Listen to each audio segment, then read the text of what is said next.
அடுத்த பாடல் 1833. உலை கொண்ட பூநீர் ஒருங்கு உடன் ஏந்தி. இது முதலடி. உலை அப்படின்னா நேரடியா உலை என்பதற்கு நிறைய பொருள் இருக்கு. நம்ம இடத்திற்கு தகுந்த பொருள் எடுத்துக்கலாம்னா மான், இது பொருள் எடுத்துக்கலாம். உலை என்றால் மான். ஏன் மான் இந்த இடத்துல குறிப்பிடுறாரு? மான் எதனுடைய தத்துவம் அப்படின்னா, மான் அன்பினுடைய தத்துவம். எப்படி அன்பினுடைய தத்துவமா போகுது? இருக்கிற உயிரினங்களே மான் மட்டும்தான் அதிகப்படியாக அன்பை வெளிப்படுத்திக்கிறது. இது அறிவியல் ஆய்வாளர்களே சொல்லுகின்ற விஷயம். 2 மான்கள் இணை சேரும் பொழுது அவர்கள் தங்களுடைய அன்பை அளவுக்கு அதிகமாக பரிமாறிக்கொள்ளக்கூடிய ஜீவன் மானாக இருக்கின்றது. ஏன்னா எவ்வளோ இருக்கு, 84 கோடி யோனி பேதங்கள் சொல்லியாச்சு. இதில் மான் தான் ரொம்ப அதிகமாக அன்பை பரிமாறிக்கின்றது என்பது விஞ்ஞானிகள் சொல்லுகின்ற ஆய்வு முடிவு.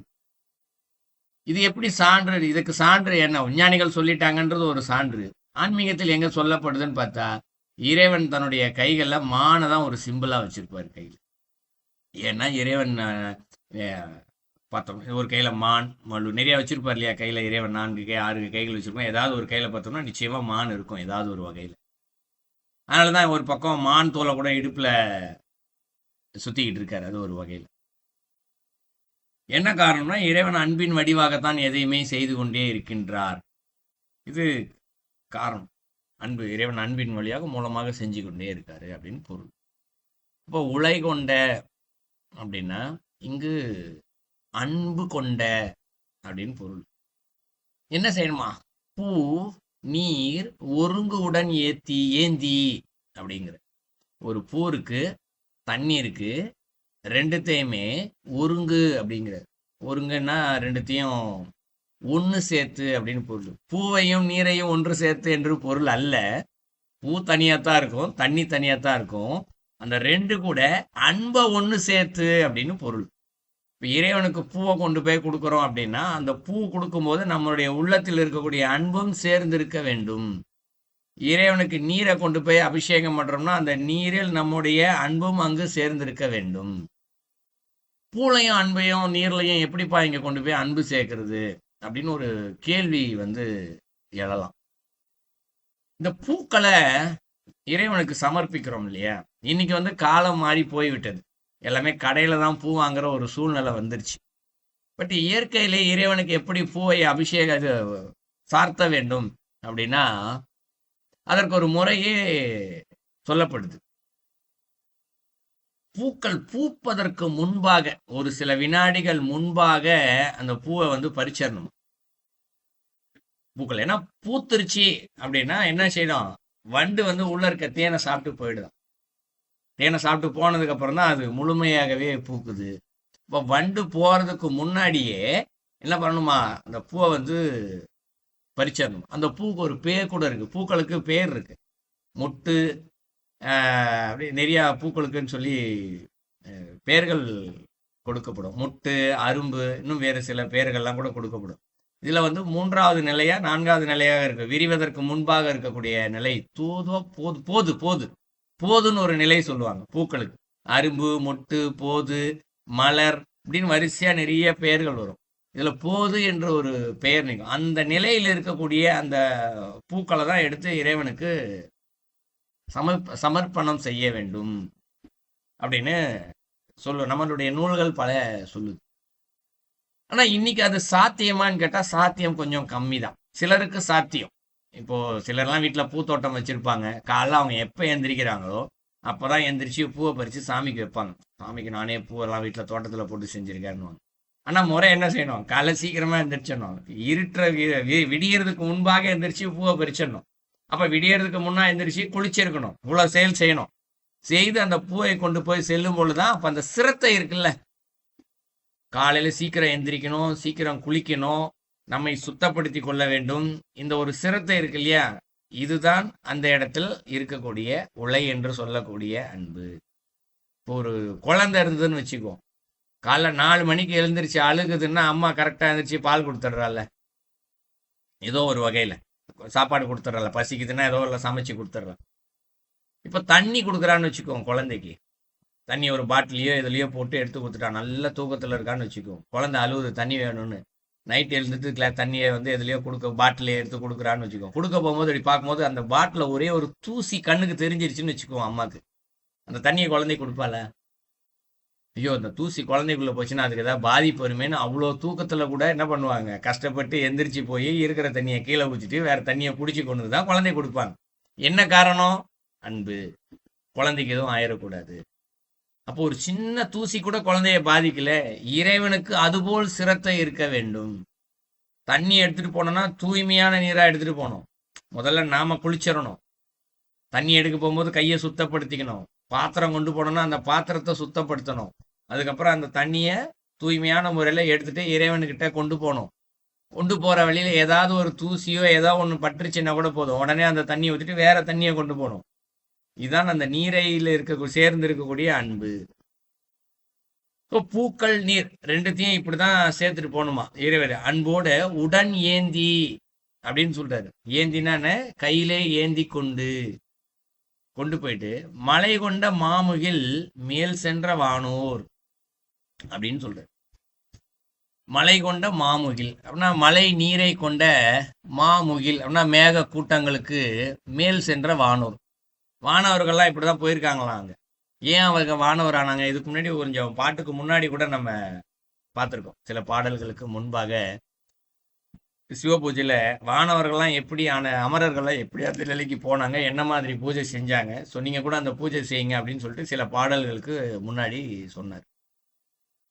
இப்ப இந்த இடத்துல வானவர்கள் இப்படித்தான் பூக்களையும் தண்ணியும் எடுத்துட்டு போயிருக்காங்களாம் அவங்க. அடுத்து என்ன சொல்றாங்க? மாமுகில் மேல் சென்ற வானோர் அப்படின்னு சொல்றாங்க. அப்போ மேல இருந்து என்ன பண்றாங்க? மேல இருந்து மழை பெய்யுது இல்லையா, மழை பெய்யுற தண்ணிய வானோர்கள் கொண்டு போயிருக்காங்க. பூமி கடல் தண்ணி ஆவியாயிருக்கு, ஆவி மேல போச்சு, அந்த தண்ணி என்ன ஆயிடுச்சு, மேல மலை மேகமா நிக்குது. அந்த மலை மேகத்தில் மலைன்னு கொண்ட மாமுகில்னு சொல்லிட்டார் இல்லையா, அந்த தண்ணியில ஏதாவது அசுத்தம் இருக்குமா? மழை தண்ணியில மேல இருக்க மேகத்துல இருக்க தண்ணியில இருக்கவே இருக்காது. யார் கொண்டு போயிருக்காங்க? மேல் சென்ற வானோருங்கிறாரு. வானோர்னா யாரு? தேவர்கள்.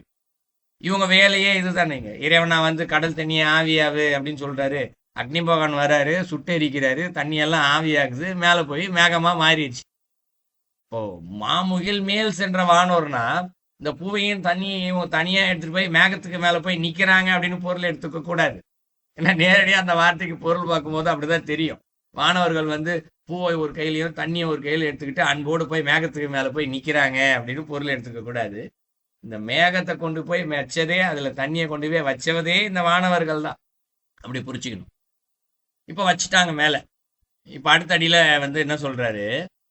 தலை கொண்ட பாசம் தயங்கி நின்று ஏத்த அப்படின்னு சொல்றாரு. இப்ப மேல நிக்குது இல்லைங்களா, இந்த மேல இருந்து மழை தண்ணி வருது. மழை வரும்போது ஒரு சில வாசனைகள்லாம் வரும். மண் வாசனைன்னு சொல்லுவாங்க. நம்ம எந்த ஊர்ல இருக்கோமோ அதற்கு ஏற்றாற் போல வாசனைகள்லாம் வரும். இந்த வாசனை எங்க இருந்து வந்துச்சு அப்படின்னா அங்க இருக்கக்கூடிய வாசனைகள் தான். இப்ப நம்ம பூவை எடுத்துட்டு போனாங்க அப்படின்னு சொல்லி பார்த்தோம் இல்லைங்களா, நேரடியாக அந்த பூவையோட ஏத்த அப்படின்றது அது ஒரு உவமையாக சொல்லப்பட்டது. அந்த வாசனையத்தான் அங்க சொல்றாரு. அங்க தலை கொண்ட பாசம் அப்படின்றது. தலை கொண்ட அப்படின்னா ஒரு விஷயம் வந்து தொடர்ந்து கொண்டே இருக்கின்றது. நம்ம பிறப்போடு சேர்ந்து என்னைக்கு முதல் நாள் பிறந்தோமோ அன்னையிலிருந்து நம்ம கூட தொடர்ந்து ஒன்று வந்துகிட்டே இருக்கு. என்ன வந்துகிட்டே இருக்குன்னா பாசம் என்ற ஒன்று வந்திருக்கு, பற்று என்ற ஏதோ ஒன்று வந்திருக்கின்றது. அது தயங்கி நின்று ஏத்த அப்படின்னு சொல்றாரு. இங்க தயங்குதல் அப்படின்னா துன்பம் அப்படின்னு பொருள். நேரடியா தயங்குதல்னா ஒரு கூச்சம் இருக்கும். நேரடியா கொஞ்சம் தயங்கி நிக்கிறார், பேசுறதுக்கு தயங்குறாரு அப்படின்னு சொல்லுவாங்க. அப்ப என்ன பொருள்? அவர் பயத்துல நிக்கிறாருன்னு பொருள். இது உலக ரீதியாக இல்லையா, அவர் கொஞ்சம் பேசுறதுக்கு தயங்குறாரு, கூச்சப்படுறாரு அப்படின்னு சொல்லுவோம். அதற்கு மூல காரணம் என்ன? பயம். பயம் என்பது என்ன? துன்பம். அப்ப இங்க தயங்கி என்ற வார்த்தைக்கு பயம் என்ற துன்பம் என்ற ஒரு பொருள் இருக்கின்றது. அப்ப துன்பம் நின்று ஏத்த அப்படின்னா இந்த உலகத்துல பாசம்னு ஒண்ணு இருக்கு, அதன் வழியா மனுஷனுக்கு துன்பம் என்ற ஒன்று ஏதேனும் தொடர்ந்து வந்து கொண்டேதான் இருக்கின்றது. பிறந்ததுல இருந்து இன்னைக்கு வரைக்கும் துன்பம் ஏதோ ஒரு வகை பிறவி துன்பத்தால மனுஷன் மாத்திக்கிட்டே தான் இருக்கான். இந்த மாட்டிக்கிட்டு இருக்கும்போது கூட என்ன பண்ணணுமா? ஏத்த அப்படின்னு ஒரு வார்த்தை சொல்றாரு. ஏத்தனா என்ன? போற்றி வழிபடுதல். அப்படி வழிபடும் பொழுது பிழைப்பின்றி எம்பெருமான் அருளாமே அப்படின்றது. பிழைப்பு அப்படின்னா நம்ம உலக ரீதியா ஒன்று பார்த்துக்குவோம். ஒருத்தர் ஒரு தொழில் செஞ்சாருன்னா அதை பிழைப்பு அப்படின்னு சொல்லுவோம். அதுதான்ப்பா அவருக்கு பிழைப்பு அப்படின்னு சொல்லுவோம். ஆனால் பிழைப்பு என்றால் குற்றம் என்று ஒரு பொருள் இருக்கின்றது. குற்றமின்றினா குற்றமே இல்லாத ஒரு நிலையில் எம்பெருமான் அருளாமே இறைவனது திருவருள் கிடைக்கும் அப்படின்னு சொல்றாரு. இப்போ நாலாடி சொல்லும்போது கொஞ்சம் புரியாத மாதிரியே இருக்கும். நாலும் சேர்த்து வச்சு பார்க்கும்போது கொஞ்சம் புரிஞ்சிக்க முடியும். இப்போ இங்கு வானவர்கள் என்ன பண்றாங்க? அவங்களது செயல்களை செஞ்சுக்கிட்டே இருக்காங்க. இந்த உலகம் வந்து ஒரு செயல் வந்து தொடர்ந்து செய்து கொண்டே இருக்கின்றது. குற்றமில்லாத நிலையில் உலக இயக்கம் நடந்துகிட்டே இருக்கு. சூரிய வெளிச்சம் வருது, தண்ணி ஆவியா போகுது, மேலே வந்து தூய்மையா மேலே தண்ணி போகுது, திருப்பி மழை வருது, இங்க இருக்கக்கூடிய வாசனைகள் எல்லாமே இருக்கு. இந்த மழை தண்ணினால விவசாயம் பெருகுது. ஏதோ ஒரு செயல் தொடர்ந்து செயல்கள் வந்து நடந்து கொண்டே இருக்கின்றது இந்த உலகத்தில். இதற்கு நடுவில் தான் நம்ம வாழ்ந்துகிட்டு இருக்கோம் இல்லைங்களா? இந்த உலக செயலுடைய மூலமே மழை தண்ணி தான். மழை தண்ணி பூமி தான் அந்த இருக்கக்கூடியது. இதன் ரெண்டின் வழியாக தான் உலகம் நம்ம வாழ்ந்து கொண்டே இருக்கின்றோம். இதன் வழியாக இந்த பூன்னு சொன்னோம் இல்லையா, அது கூட வாசனை தான். வாசனை என்று சொல்லப்படுவது நாம் நுகருதல். இந்த உலகம் இயங்கி கொண்டே இருக்கின்றது. இயக்கத்துல நடுவுல நாம் வாழ்ந்து கொண்டு நுகர்ந்து கொண்டே இருக்கின்றோம். சாப்பிட்றோம், தூங்குறோம், எல்லாத்துக்கும் இந்த இயற்கை ஒரு வகையில காரணம். நுகர்ந்து கொண்டே இருக்கின்றோம். எல்லாத்தையும் நுகர்ந்து கொண்டு இந்த பிறவி ஒரு துன்ப பிறவியான வாழ்க்கையை தான் வாழ்ந்து கொண்டே இருக்கின்றோம். ஆனால் இந்த துன்பத்திற்கு இடையிலும், எவ்வளவு துன்பத்திற்கு இடையிலும் நாம் சிறிதளவேனும் அந்த சிவ பூஜை செய்தோம் என்றால், எந்த சிவ பூஜை? போன பாடல சொன்னார் இல்லையா, எப்படி சிவ பூஜை ஒரு வகை செய்வதற்கு என்று ஒரு சொன்னார் இல்லையா போன பாடல்ல.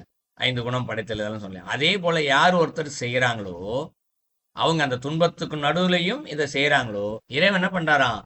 குற்றமின்றி. அப்ப அவர்களிடம் இருக்க குற்றம் என்று சொல்லப்படுவது எது? அவருடைய வினை பாவங்கள் ஏதோ ஒன்று குற்றமாக இருக்கின்றது. அந்த குற்றம் எல்லாத்தையுமே இறைவன் என்ன பண்றாராம்? இல்லாமல், பிழைப்பு இன்றி, குற்றம் இல்லாத நிலையில் எம்பெருமான் அங்கு அருள் செய்கின்றார். அந்த அருள் செய்வதனால் அவர் அந்த 5 பூதங்களையும் தெரிந்து கொள்கிறார். அதன் வழிவாக பிறவி இல்லாத நிலைக்கும் அவர் செல்கின்றார். இதான் அந்த பாடலுடைய கருத்து. பார்ப்பதற்கு நேரடியாக பொருள் பார்க்கும் பொழுது ரொம்ப எளிமையான பொருள் போல தோணும். 4 அடிக்கும் சேர்த்து பொருள் பார்க்கும்போது பூவையும் தண்ணியும் வந்து அன்போடு கொண்டு போய் வானத்துக்கு மேலே போய் வானவங்க நிற்கிறாங்க. நம்ம வந்து இங்கே நம்ம தயக்கம் இல்லாமல், துன்பம் இல்லாமல் இறைவனை நம்ம போற்றி வணங்கணும். அப்படி போற்றி வணங்கணும் அப்படின்னா நமக்கு பிறவி இல்லாத நிலையை இறைவன் கொடுத்துருவாரு அப்படின்னு நேரடியாக பொருள் புரிஞ்சிக்கலாம். ஆனால் அதற்கு உள்ளார்ந்த அர்த்தங்கள் இவ்வளவு இருக்கின்றது, விளக்கங்கள், பொருள் இவ்வளவு இருக்கின்றது பார்க்கலாம்.